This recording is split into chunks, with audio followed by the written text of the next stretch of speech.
Bonjour à tous. Je vous propose aujourd'hui de reprendre notre cycle de rencontres avec les chasseurs.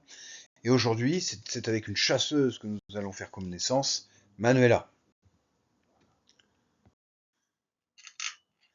Manuela est bretonne et elle habite le Val-André. Donc, vous voyez, je vous ai mis une petite photo de la plage du Val-André en été, au mois de juillet, d'août, en fin de soirée. Je vous assure, c'est beau comme ça, hein. C'est pas un montage photographique. Alors Manuela, elle a fait une remontée spectaculaire, hein, la semaine dernière, puisque maintenant elle croit, si je ne me trompe pas, elle porte le maillot vert de la chasse, donc elle est en troisième position. Et c'est une personne, quand elle m'envoie ses mails, extrêmement structurée, qui donne beaucoup de détails pour justifier ses réponses. Et la plupart du temps, ses réponses sont d'une pertinence redoutable. Alors, en termes de cinéma, Manuela, elle m'a indiqué qu'un de ses films préférés, c'était La Septième Compagnie. Alors, je suppose qu'il y a un petit côté enfance et terroir là-dedans, parce que comme vous le savez, eh ben, La Septième Compagnie, comme je l'ai expliqué dans une vidéo, a été tournée au Val-André, au port de Daouet. Donc moi aussi, c'est un film pour lequel je suis extrêmement attaché.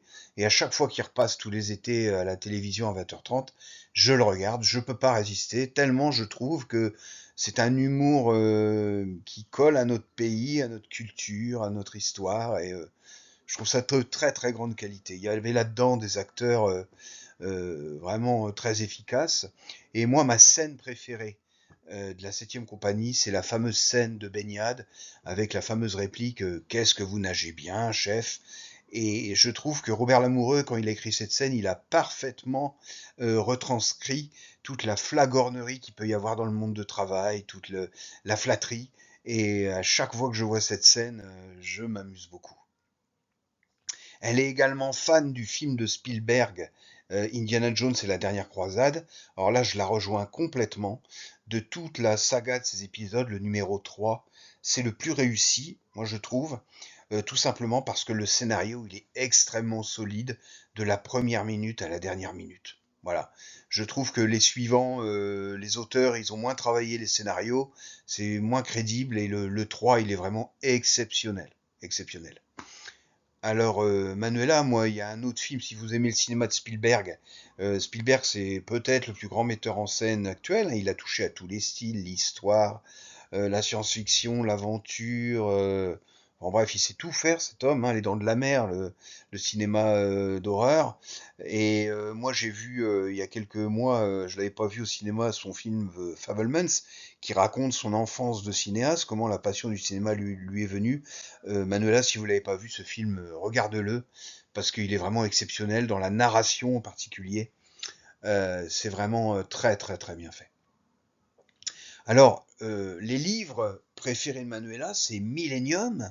Pour ceux qui connaissent pas, Millennium, c'est un livre qui est sorti il y a une dizaine d'années et qui est un polar norvégien sombre, hein, noir, et qui est d'une très grande qualité. Moi aussi, je l'ai lu. Quand je l'ai acheté il y a 10 ans, je l'ai lu. Oh, moi aussi, ça m'a fait un choc tellement c'est une écriture immersive. Le scénario, il est exceptionnel.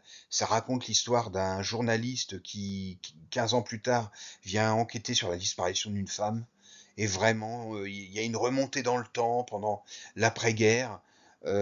C'est exceptionnel. Moi, ça fait partie des 5 plus grands romans policiers de l'histoire, Millennium.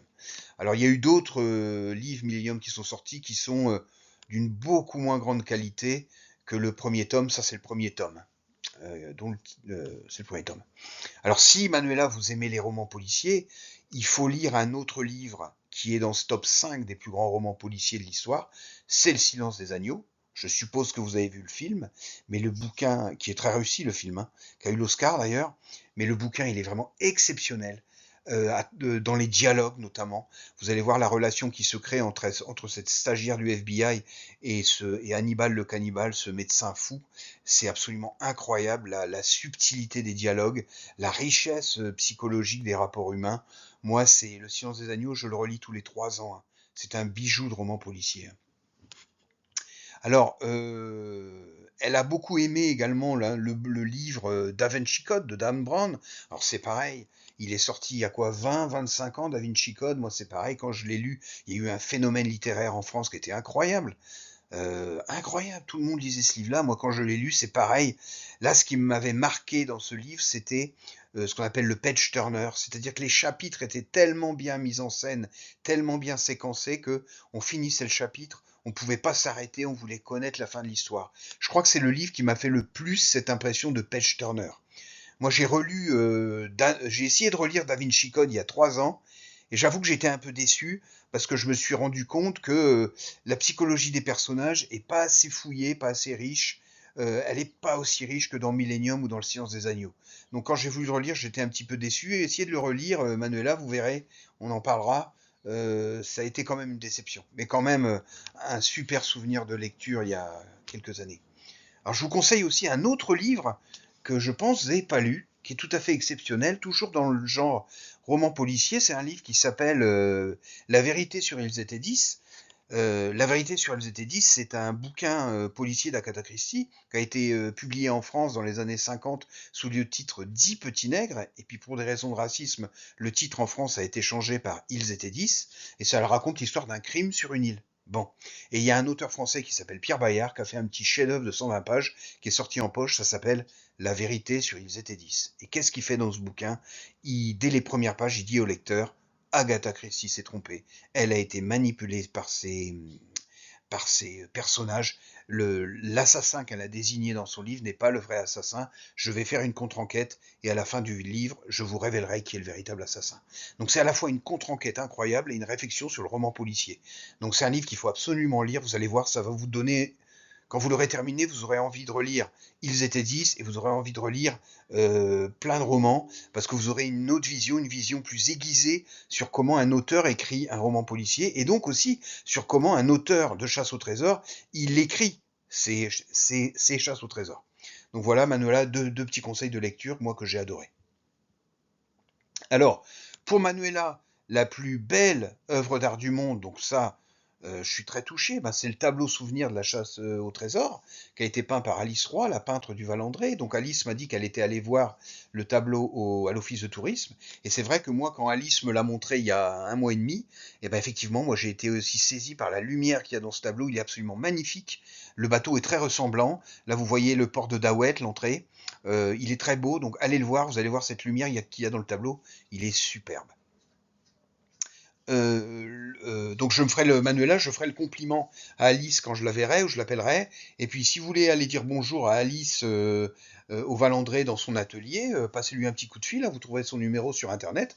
Je pense qu'elle sera très heureuse que vous veniez lui parler de ce que vous avez ressenti en voyant son tableau. Alice Roy, c'est une femme très gentille, vraiment vous verrez, elle est charmante. Le plus beau paysage du monde pour Manuela, eh bien, elle m'a dit par mail que c'était une plage secrète du Val-André. Alors, des plages secrètes au Val-André, il n'y en a pas 15, hein. Moi, j'en connais juste, allez, une demi. Voilà. Donc, si vraiment elle pouvait me dire où elle était, cette plage secrète, parce que je vois pas où elle est, à mon avis, elle doit être à l'est du Val-André et pas à l'ouest, hein, mais j'essaierai de la chercher cet été, cette plage secrète. Euh, Alors, si Manuela pouvait passer un déjeuner à dîner avec quelqu'un de connu, eh bien, elle choisirait, m'a-t-elle dit, Alfred Einstein. Alors, parce qu'elle aimerait beaucoup avoir des explications sur certains phénomènes, mais avec beaucoup d'honnêteté, elle m'a dit qu'elle aurait un petit peu peur de pas tout comprendre de ce qu'il lui expliquerait. Alors moi, je suis tout à fait comme Manuela. Je suis même certain que je ne pigerais rien du tout. Mais si je passais un peu de temps avec Albert Einstein, je lui dirais, Albert, pourriez m'expliquer un ou deux phénomènes physiques que je pourrais utiliser dans une chasse au trésor? Et je suis sûr que ça m'aiderait beaucoup. Elle a eu la gentillesse de me dire, Manuela, qu'elle aimerait bien déjeuner avec moi pour parler de la chasse au trésor, et puis que je lui explique comment je fais pour écrire tout ça. Bah écoutez, Manuela, c'est quelque chose qui pourra se faire cet été au Val-André, parce que je viens en vacances avec ma femme et mes petits-enfants et Versailles au Val-André. Et puis, comme je l'ai dit, j'organiserai un repas un soir avec les chasseurs du Val-André, et puis d'autres s'ils sont dans le coin, pour qu'on se rencontre et puis qu'on parle de la chasse.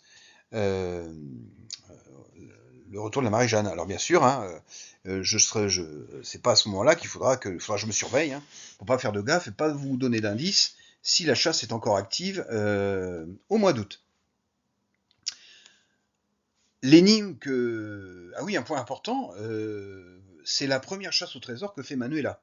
Donc, vous voyez, elle a le maillot vert, et c'est sa première chasse au trésor. Ça veut dire que, vous voyez, il n'y a pas besoin forcément d'avoir 20 ans d'expérience, il n'y a pas besoin d'être un chouetteur, d'avoir fait maths sup, maths spé, pour réussir une chasse au trésor, hein, vous voyez, de l'intuition, du bon sens, beaucoup de travail, beaucoup de recherche, c'est beaucoup de curiosité. On peut y arriver, hein, elle peut gagner la chasse, Manuela, hein. Donc, je vous disais donc que dans cette chasse au trésor, l'énigme préférée de Manuela, c'est l'énigme de l'ordre, hein, qui a eu, c'est vrai, beaucoup de succès. Euh, et pourquoi elle l'aime autant? Ben parce que justement, cette énigme, c'est l'énigme qui est la plus ouverte, parce qu'il n'y a pas beaucoup d'infos, il n'y en a quasiment pas, et donc c'est l'énigme qui permet le plus d'exercer sa créativité. D'ailleurs, je vous rappelle, c'est Manuela et la chasseuse à laquelle j'ai décerné l'Oscar de la créativité, puisque sur la base de cette énigme de l'ordre, elle a inventé une histoire où elle a dit que le critère de classement, allez voir la vidéo, bah, c'est tout simplement la chasse elle-même. C'est-à-dire, je me prépare, je me protège des intempéries, je repère le lieu d'enfouissement, etc., etc. Je trouvais ça magnifique. Donc effectivement, Manuela, là-dessus, vous avez parfaitement réussi. Alors, qu'est-ce qu'elle apprécie dans cette chasse au trésor?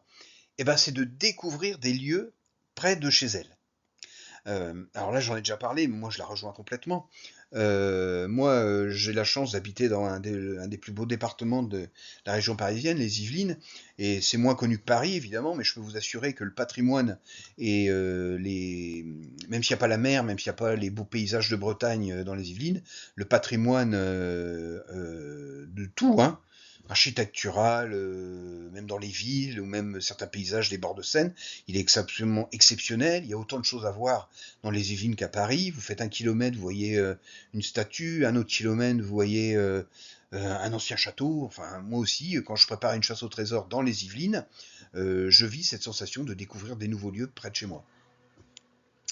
Ce qu'elle aime moins, Manuela, dans la chasse, c'est parfois elle se demande est-ce qu'il faut que j'arrondisse ou pas quand elle fait des calculs. Alors ça, Manuela, je voulais vous dire que c'est un souci que je partage avec vous quand j'écris une chasse au trésor. Pas plus tard qu'il y a 3 jours, sur la chasse au trésor que je suis en train de terminer là, j'ai passé, je crois, 5 heures à refaire tous les calculs et pour voir l'impact des arrondis ou pas. Voilà, donc vous avez tout à fait raison de vous poser cette question. C'est un point très important.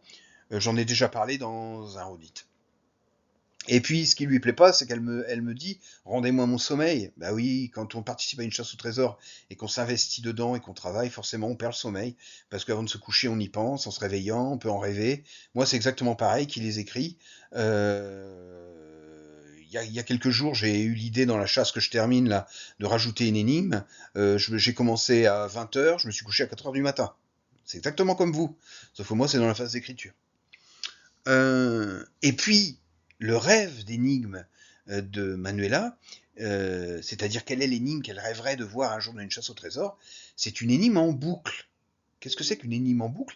C'est une énigme en fait qui tourne sur elle-même et qui s'adresse à plein de personnes différentes. Et ben Manuela, j'ai le plaisir de vous dire que dans la chasse au trésor que je suis en train de terminer là, j'ai écrit une énigme en boucle. Alors, je peux vous en dire quelques mots. Je me suis fixé le pari de faire une seule énigme sur une page A4, donc, qui s'adresserait à des enfants, des ados, les parents et les grands-parents. Et forcément, j'ai complexifié le niveau de difficulté de ces 4 sous-énigmes pour que chacune des populations, enfants, ados, parents, grands-parents, ait de plus en plus de difficultés à le faire. Voilà. Donc je l'ai fait. J'ai fait également dans cette nouvelle chasse au trésor, j'espère que vous verrez bientôt si les médias me suivent, un tour du monde en boucle sur un sujet particulier, et donc vous pourrez le découvrir, j'espère, au mois de juin. Voilà. Donc voilà, une présentation de Manuela. J'espère que ça vous a intéressé. Je vous souhaite une bonne semaine. Bossez bien sur la chasse, et puis à très très bientôt.